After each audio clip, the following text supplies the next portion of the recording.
Please, stop pushing. I really can't take it anymore. The concert venue was packed with people, but the man behind me was clinging to me like a leech. And of all things, I was wearing a miniskirt today, which only encouraged him to take advantage of the situation. He actually lifted my skirt, pressing tightly against my buttocks. Just then, someone in front of me bumped into me, and I stumbled backward. The next second, I felt something slide in, and my body instantly froze. My name is Mandy, a die-hard fan. So, in order to be noticed by my idol in the crowd, I completely went all out today. I not only wore the heaviest makeup, but also my most daring outfit. A deep V-neckline revealed a dazzling expanse of white skin, swaying with every step. The bottom half consisted of a miniskirt that barely covered my thighs, paired with pure white stockings that tightly hugged my legs. I was certain I was the most eye-catching person in the entire venue. But when I arrived at the venue, reality hit me hard. The entire stadium was packed to the brim, and I was instantly swallowed by the surging crowd. Forget about my idol noticing me. I couldn't even move an inch.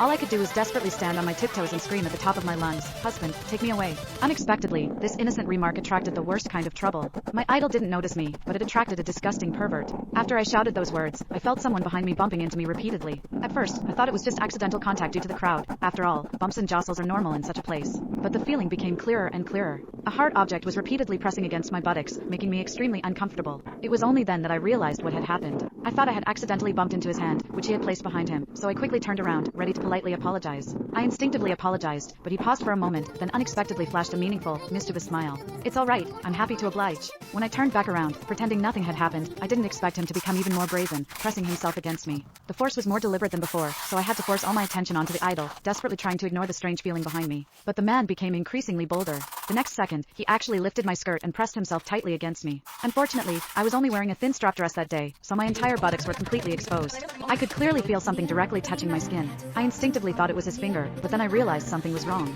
I discovered that the warm, firm touch couldn't possibly be a finger. Instantly, my mind went blank. I had lived 20 years, and this was the first time a man had treated me like this.